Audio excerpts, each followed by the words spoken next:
ನಿಯಮ ಉಲ್ಲಂಘನೆ ಗಾಯತ್ರಿ ಮದ್ಯದಂಗಡಿ ಮೇಲೆ ಕ್ರಮ ಕೈಗೊಳ್ಳಲು ಆಗ್ರಹ. ಬೀಳಗಿ ಮದ್ಯ ಮಾರಾಟ ಮಳಿಗೆಯಲ್ಲಿ ಷರತ್ತು ಉಲ್ಲಂಘಿಸಿ ಕುಳಿತುಕೊಳ್ಳಲು ವ್ಯವಸ್ಥೆ ಮಾಡಿದ್ರ ಜೊತೆಗೆ ಅಬಕಾರಿ ಕಾಯ್ದೆ CL2 ಪಾಲನೆ ಮಾಡದ ಗಾಯತ್ರಿ ವೈನ್ ಅಂಗಡಿ ಮೇಲೆ ಕ್ರಮ ಕೈಗೊಳ್ಳಬೇಕೆಂದು ಮದ್ಯಪ್ರಿಯರೊಬ್ಬರು ದೂರಿದ್ದಾರೆ. ತಾಲೂಕಿನ ಗಲಗಲಿ ಗ್ರಾಮದ ಸರ್ಕಾರಿ ಆಸ್ಪತ್ರೆಗೆ ಹೋಗುವ ಎಡಭಾಗದಲ್ಲಿ ಗಾಯತ್ರಿ ವೈನ್ ಮದ್ಯ ಮಾರಾಟ ಮಳಿಗೆಯಲ್ಲಿ ಜುಲೈ 26ರಂದು ಮದ್ಯಪ್ರಿಯರೊಬ್ಬರು 2 ಬಿಯರ್ ಟುಬರ್ಗ್ ಖರೀದಿಸಿದಾಗ 440 ಫೋನ್ ಪೇ ಮಾಡಿಸಿಕೊಂಡಿದ್ದಾರೆ. ಆದರೆ MRP ಒಂದಕ್ಕೆ 195 ಕೊಟ್ಟು 2 ಸೇರಿ 390 ರೂಪಾಯಿ ತೆಗೆದುಕೊಳ್ಬೇಕಿತ್ತು. 50 ರೂಪಾಯಿ ಜಾಸ್ತಿ ತೆಗೆದುಕೊಂಡಿದ್ದಾರೆ. ಹೆಚ್ಚಿಗೆ ಯಾಕೆ ಬಿಲ್ ಎಂದು ಪ್ರಶ್ನೆ ಮಾಡಿದರೆ ಗಾಯತ್ರಿ ವೈನ್ ಮಾಲೀಕ ಅನುಷ್ ಜಾಧವ್ ಮಾತನಾಡಿ, ನಾವು ಹೆಚ್ಚಿಗೆ ತೆಗೆದುಕೊಳ್ತೇವೆ, ನೀವೇನಾದರೂ ಮಾಡಿಕೊಳ್ಳಿ ಎಂದು ಗಟ್ಟಿ ಧ್ವನಿಯಲ್ಲಿ ದಬಾಯಿಸುತ್ತಾರೆ. ರಾತ್ರಿ 8:52 ಗಂಟೆಗೆ ಮೋಹನ್ ಜಾಧವ್ ಎಂಬುವರು ಕರೆ ಮಾಡಿ ಅಸಭ್ಯವಾಗಿ ವರ್ತಿಸಿದ್ದಲ್ಲದೆ ನಿನ್ನೂರಿಗೆ ಬಂದು ವ್ಯವಸ್ಥೆ ಮಾಡ್ತೇವೆಂದು ಜೀವ ಭಯ ಹಾಕಿರ್ತಾರೆ. ಮದ್ಯದಂಗಡಿ ಹಿಂಭಾಗದಿಂದ ಕುರ್ಚಿಗಳು ಹಾಕಿ ಮದ್ಯ ಸೇವನೆಗೆ ಅವಕಾಶ ಮಾಡಲಾಗಿದೆ. ಮಳಿಗೆಯಲ್ಲಿ ಮದ್ಯದ ದರ ಪಟ್ಟಿ ಅಳವಡಿಸದೆ ನಿಯಮ ಉಲ್ಲಂಘನೆ ಮಾಡಲಾಗಿದೆ. ಮಳಿಗೆಯಲ್ಲಿ ಒಂದೇ ದ್ವಾರದ ಮೂಲಕ ಅವಕಾಶ ಇರಬೇಕೆಂಬ ನಿಯಮವಿದ್ರೂ ಹಿಂದುಗಡೆ ತೆರಳಲು ಅವಕಾಶ ಮಾಡಿದ್ದಾರೆ. ಗ್ರಾಹಕರಿಗೆ ಮಾರಾಟ ಮಾಡಿದ ರಶೀದಿ ಹಾಗೂ ನಿತ್ಯ ಮಾರಾಟದ ಕುರಿತು ದಾಖಲೆ ಪುಸ್ತಕವಿಲ್ಲ.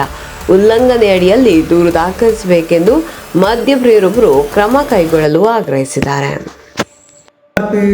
ರೇಟ್ ನೋಡಿ, ಆ ಟುಬರ್ಗಳು ಕೂಡ ಇಲ್ಲೇ ತಂದೀವಿ ನಾವು. ಇಲ್ಲಿದಾವ ಟುಬರ್ಗ ಇವ ಎರಡು ಅಲ್ಲಿಂದ ತಂದಿದ್ದು ಇವೇ ಎರಡು. ನಾವೇನು ಡ್ರಿಂಕ್ ಮಾಡೋರಲ್ಲ, ಸಮಾಜ ಸೇವಕರು. ನಮಗೆ ಅಲ್ಲಿ ರೇಟ್ ಭಾಳ ಜಾಸ್ತಿ ಕೊಡ್ತಾರೆ ಅನ್ನೋಣ, ನಾವು ಅಲ್ಲಿಗೆ ಹೊರದು ಕರೆ ಜಾಸ್ತಿ ರೇಟ್ ಕೊಡ್ತಾರೆ ಅನ್ನೋಣ. ಬಟ್ ಅಲ್ಲಿ ಹೊರಕುಳ್ಳ ಅವರು ಎಷ್ಟು ಕೇಳಿದ ಕೂಡಲೇನ ಇಲ್ಲರಿ 220 ರೂಪಾಯಿ ಅನ್ನೋಣ. ನಾವು ಎರಡನ್ನೂ ಸೇರಿ 440 ರೂಪಾಯಿ ನಮ್ಮ ಗೆಳೆಯನ ಫೋನಲ್ಲಿ ಫೋನ್ಪೇ ಮಾಡಿದ್ವಿ ಅವ್ರಿಗೆ, 440 ರೂಪಾಯಿ.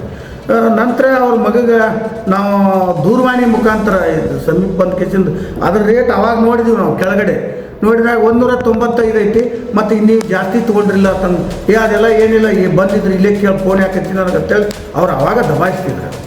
ನಿನ್ನೆ ಮತ್ತು ಅದು ನಾವು ಅಷ್ಟಕ್ಕೆ ಬಿಟ್ಟಿವಿ. ಅವ್ರು ಏನು ಬಿಡಪ್ಪ ದೊಡ್ಡವ್ರು ಅಂತೇಳಿ ನಾವು ಏನು ಹೋಗ್ಲಕ್ಕೆ ಬಿಡೋದು ಬಿಟ್ಟಿದ್ದೀವಿ. ಸಾಯಂಕಾಲ ಮತ್ತು ಅವ್ರ ತಂದೆಯವರು 8:52 ನನಗೆ ಕಾಲ್ ಮಾಡಿದರು. 8:52 ಕಾಲ್ ಮಾಡಿ, ನಮ್ಮ ನಿನ್ನೆ ಆ ನಂಬರ್ 9741666858 ಈ ನಂಬರ್ನಿಂದ ನನಗೆ ಕಾಲ್ ಬಂತು. ಅವರು ಈ ನಂಬರ್ನಿಂದ ಮಾತಾಡಿ, ನಾ ಮೋಹನ್ ಜಾಧವ್ ಅಂತೇಳಿ ಇದೇ ನಂಬರ್ಲಿ ಮಾತಾಡಿದ್ರು. ಮಾತಾಡ್ತಾ ಏನಂದ್ರೆ ಅವರು, ಇಲ್ಲ ನಮ್ಮ ಮಗಗೇನ ಭಾಳ ಮಾತಾಡಿರತ್ತೆ, ನೀವು ಬಾರ್ ಅಂಗಡಿಗೆ ಬಂದು ಕೇಸಿಂದ ರೇಟ್ ಅದು ಏನು ಭಾಳ ಕೇಳಾಕತ್ತಿರತ್ತೆ, ನಿಮ್ಮದೆಲ್ಲ ನಾ ತಿಳ್ಕೊಂಡೀನಿ, ನಿಮ್ಮ ಬಗ್ಗೆನೂ ನಾ ಎಲ್ಲ ಬಗ್ಗೆ ವಿಚಾರ ಮಾಡೀನಿ, ನೀವು ನಮ್ಮ ಅಂಗಡಿಗೆ ಯಾಕೆ ಕೇಳಕ್ಕೆ ಬರ್ತೀರಿ? ಅಲ್ಲ, ನಾ ತೊಗೊಂಡದ್ದೆ ಅವ್ರ ಅಂಗಡಿಯೂ ಇವೆಲ್ಲ, ನಾ ಮತ್ತು ಬೇರೆ ಅಂಗಡಿಗೆ ಹೆಂಗೆ ಕೇಳಕ್ಕೆ ಬರುತ್ತಾ? ಅವ್ರ ಅಂಗಡಿಯಾಗ ತೊಗೊಂಡದ್ದ ಅವ್ರ ಅಂಗಡಿಯಾಗ ಪ್ರಶ್ನೆ ಮಾಡ್ಬೇಕು. ಒಂದು ರೀತಿ ಎಲ್ಲಿದೆ ಹೇಳು, ನಿಮ್ಮೂರಿಗೆ ಬಾ ಅಂತ ಬರ್ತೀವಿ, ಬೇಕಾದ್ರೆ ನೀನು ಇಲ್ಲೇ ಬಾ, ಅದೇನು ಯಾರ ಮುಂದೆ ಹೇಳ್ತಿ ಹೇಳು, ಏನು ನ್ಯೂಸ್ನಾಗ ಸುದ್ದಿ ಮಾಡ್ತಿದ್ರೆ ಮಾಡೋದು ಅಂತೇಳಿ ನನಗೆ ಭಾಳ ದಬಾಣಿಕೆ ಹಾಕಿದ್ರು. ಇದೆಲ್ಲ ನಡೆಯಂಗಿಲ್ಲ, ನಮಗೂ ಏನು ಮಾಡ್ಬೇಕು ಅನ್ನೋದು ಗೊತ್ತೈತಿ, SP ಮುಂದೆ ಹೋಗ್ತೀವಿ, ಅಲ್ಲಿ ಹೋಗ್ತೀವಿ ಅಂತೇಳಿ ನನಗೆ ನಿನ್ನೆ ಜೀವ ಬೆದರಿಕೆ ಹಾಕಿದ್ದಂತೂ ಸತ್ಯ. ಆಡಿಯೋ ರಿಲೀಸ್ ಮಾಡ್ತಾನೆ, ನಿನ್ನ ಮಾತಾಡಿದ್ದು 8:52 ಏನೈತಿಲ್ಲ, ಅವ್ರ ಸಂಭಾಷಣೆ ಏನು ನನಗೆ ಮಾತಾಡ್ಯಾರೋ ತಮಗೆ ನಾ ಈ ವೇದಿಕೆ ಮುಖಾಂತರ ವ್ಯಕ್ತಪಡಿಸ್ತೀನಿ. ಅಬಕಾರಿ ಇಲಾಖೆಗಂತೂ ಮೊದಲು ದೂರು ಕೊಡ್ತೀವಿ. ಫಸ್ಟನೇ ನಮಗೆ ಆ ಗಾಯತ್ರಿ ಬಾರ್ ಒಂದು ರೀತಿ ಅವರು ಇಲ್ಲ ಅದನ್ನು ತಿದ್ಕೋತೀವಿ ಮಾಡ್ತೀವಿ ಅನ್ನೋ ಸಂಭಾವನೆ ಅವರಲ್ಲಿ ಬರಲಿಲ್ಲ.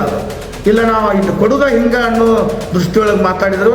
ಅದಕ್ಕೆ ಆ ಬಾರ್ ಅಂಗಡಿ ಮೇಲೆ ಆ್ಯಕ್ಷನ್ ಮಾಡಿರಿ ಅಂತೇಳಿ ಅದಕ್ಕೆ ಸಂಬಂಧಪಟ್ಟ ಅಬಕಾರಿ ಇಲಾಖೆಗೆ ಮತ್ತು ಅಬಕಾರಿ ಸಚಿವರಿಗೆ ನಾವು ಏನೈತಿ ದೂರು ಕೊಡ್ತೀವಿ. ಅದನ್ನು ನಮ್ಮ ಪ್ರಕಾರ ಈ ಮದ್ಯಪ್ರಿಯರಿಗೆ ಭಾಳ ಅನ್ಯಾಯ ಆಕತ್ತೆ. ಅಲ್ಲಿ ಇದು ಒಂದ ಅಂತಲ್ಲ, ಎಲ್ಲ ಇದು ಒಂದು ಬಿಯರಿಗೆ ಅಷ್ಟು ಅಂತಲ್ಲ, ಬೇರೆ ಬೇರೆ ಐಟಮ್ಸ್ ತೊಗೊಂಡ್ರು ಕೂಡ 175% ಜಾಸ್ತಿ ಬೆಲೆ ತೊಗೋತಾರೆ ಅಂತೇಳಿ ಅಲ್ಲಿ ಎಲ್ಲ ಸಾರ್ವಜನಿಕರು ಮಾತಾಡುವಂಥದ್ದು. ಅದ್ರ ಪ್ರಕಾರ ನಾವು ಅಲ್ಲಿ ಹೋದದ್ದು. ಬಟ್ ಇದನ್ನು ನಾವು ಕ್ರಮ ಕೈಗೊಳ್ಳಕ್ಕೆ ಮೇಲಾಧಿಕಾರಿಗಳಿಗೆ ಕೊಡ್ತೀವಿ. ಮುಂದೆ ಅವ್ರು ಏನು ಮಾಡ್ತಾರೆ ಅನ್ನೋದು ನಂತರ ನಾವು ಆಮೇಲೆ ತಿಳಿಸ್ತೀವಿ. ಅವರು ಮೋಹನ್ ಜಾಧವ್ ಅವರು ನನಗೆ ಫೋನ್ ಹಚ್ಚಿಕೆಸಿಂದ ಮಾತಾಡಿದ್ದು ಇದೇನೈತಿಲ್ಲ 9741666858ನಿಂದ ಏನು ಬಂದೈತಿಲ್ಲ ಇದ್ರೊಳಗೆ ಬಂದದ್ದು ನನ್ನ ಹತ್ರ ಸಂಪೂರ್ಣ ಆಡಿಯೋ ಐತಿ ತಮಗೆ ಇದು ಕೊಡ್ತೇನೆ. ಹಲೋ ಹಲೋ ಹಲೋ, ಯಾರು ಮಾತಾಡಿದ್ರಿ? ಹೇಳ್ರಿ ಯಾರು? ನಾ ಮೋಹನ್ ಜಾಧವ್ ಅಂತ ಮಾತಾಡ್ತೀನಿ ಗಲಗಲ್ಲಿಂದ. ಹಾಂ ಹೇಳ್ರಿ. ಏನೋ ನಮ್ಮ ಹುಡುಗ ಏನೋ ಅಂಗಡಿಯಾಗ ಏನೋ ಮಾತಾಡತ್ತಿರತ್ತ, ರೇಟ್ ಅದು ಏನು? ನಾವು ಅಲ್ಲಿ ಮಾಲ್ ತಗೊಂಡಿದ್ದೀವ್ರಿ ನಿನ್ನೆ. ಹಾ, ಮತ್ ಮಾಲ್ ತಗೊಂಡದಕ್ಕೆ ಇಷ್ಟಾಗಿ ತಗೊಂಡ್ರಿ ಅಂತ ಕೇಳೋದ್ ತಪ್ಪನ್ರಿ? ನಮ್ಮ ಒಂದ ಅಂಗಡಿ ಐತಿ ಕೇಳಾಕ್ ನಿಮ್ದ? ಅಲ್ಲ ತಗೊಂಡದ್ ನಿಮ್ ಅಂಗಡಿಯಾಗ ಅಲ್ಲ ಸಾಹೇಬ್ರ, ಹಂಗ್ಯಾಕ್ ಹೇಳ್ತಿಲ್ಲ, ರೇಟ್ ಹೇಳ್ತೀವಿ, ಅದಕ್ಕೇನೈತಿ ರೇಟ್ ಹೇಳ್ತೀವಿ. ಏನ್ ತಪ್ಪ? ಇಲ್ಲೇ ಬಂದ್ ಕೇಳು ಅಂತೇಳಿ ಅವ್ರ ಹಂಗ್ ಮಾತಾಡ್ಯಾರ, ನಾವೇನ್ ಮಾತಾಡಿಲ್ಲ. ಈಗ ಏನ್ ಮಾಡೋರ್ದಿರಿ ನೀವು? ಅಲ್ಲ ನಾವ್ ಈಗ ಅಲ್ಲಿ ತಗೊಂಡಿವಿ, ಹೌದಿಲ್ಲ? ಈಗ ಮಾಡೋರದ್ರಿ ಏನದ್ರಿ ನೀವು? ಅಲ್ಲಿ ಏನೋ ಬಾಳ ಕಾಡಿ ಏನೋ ಮಾಡಂಗಿಲ್ಲ ಸರ್, ನಮ್ದು ಬಿಲ್ ಯಾಕೆ ಜಾಸ್ತಿ ತಗೊಂಡ್ರಿ? ಏನಾರ ಮಾಡೋರಿದ್ರೆ ಬಂದ್ಬಿಡ್ರಿ. ಮತ್ತೆ ನಾವು ಗ್ರಾಹಕರು ಸರ್, ಅಲ್ಲಿ ಬಂದಿದ್ದು ಗ್ರಾಹಕರು ಪತ್ರ ಕರ್ತೃ ವೇಷನಾಗ ಏನ್ ಮಾಡತ್ರಿ ಎಲ್ಲ ಗೊತ್ತೈತಿ. ರಿಪೋರ್ಟ್ ತಗೊಂಡಿ ನಾನು. ಸರಿ ಸರ್. ಏನ್ರ ಮಾಡೋರಿದ್ರೆ ಬರ್ರಿ, ತಯಾರಿದ್ವಿ ಅದಕ್ಕೆ. ನಾವೇನು ಮಾಡಂಗಿಲ್ಲ ಸರ್, ಯಾರು ಬ್ಲಾಕ್ ಮೇಲ್ ಮಾಡತ್ತೀರಿ, ಎಲ್ಲಿ ಫೋನ್ ಹಚ್ಚಿ ಏನ್ ಮಾಡತ್ತೀರಿ? ಯಾರಿಗೆ ಬ್ಲಾಕ್ ಮೇಲ್ ಮಾಡಂಗಿಲ್ಲ. ನಿಮ್ ರಿಪೋರ್ಟ್ ಐತಿ ನನ್ನ ಕಡೆ, ಎಲ್ಲಾ ಚಾರ್ಟ್ ಐತೆ. ನೀವ್ ಎಲ್ಲಿ ಬ್ಲಾಕ್ ಮಾಡಿರಿ, ಯಾರಿಗೆ ಫೋನ್ ಹಚ್ಚಿ ಏನ್ ಮಾತಾಡ್ರಿ ಎಲ್ಲ ಗೊತ್ತೈತಿ ನನಗೆ. ಸರಿ ಸರ್. ನೀವೇನಾರ ಮಾಡೋರಿದ್ರೆ ಬರ್ರಿ, ಅದಕ್ಕೆ ಗಟ್ಟಿದೀವಿ. ನಾವ್ ಯಾರಿಗೂ ಏನು ಮಾಡಂಗಿಲ್ಲ. ನೀವ್ ಅಲ್ಲೇ ಬಾ ಅಂದ್ರೆ ಅಲ್ಲೇ ಬರ್ತೀವಿ. ನೋಡ್ರಿ, ನಾವು ನಿಜವಾಗ್ಲೂ ತಗೊಂಡದ್ದು ಕರೆ, ಫೋನ್ ಪೇನು ಮಾಡಿ. ಒಂದಲ್ಲಿ ಅನವಾಡಿ ಬಾ ಅಂದ್ರೆ ಅನವಾಡಿ ಬರ್ತೀವಿ, ಎಲ್ಲಿ ಬಾತ ಎಲ್ಲಿ ಬರ್ತೀವಿ. ಹಾಂ ಸರ್. ನೀವೇನ್ ಮಾಡಂಗಿದ್ರ ಮಾಡ್ರಿ, ಇಲ್ಲೇ ಬರ್ತೀರ ಬರ್ರಿ.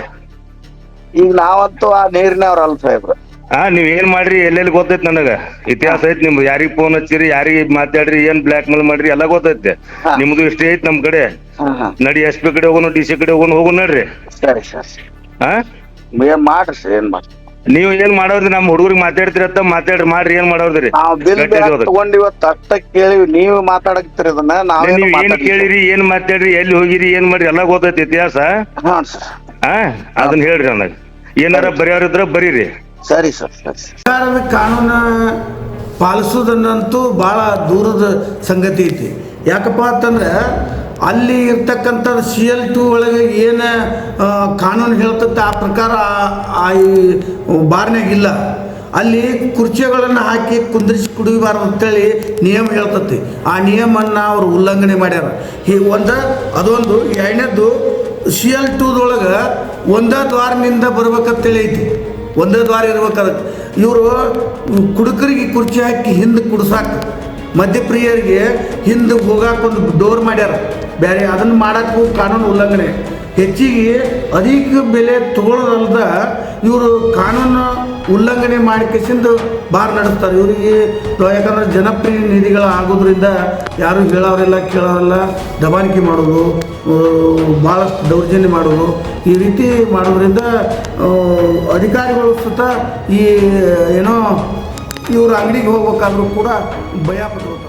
Thank you for tuning in to Bima Hidja News.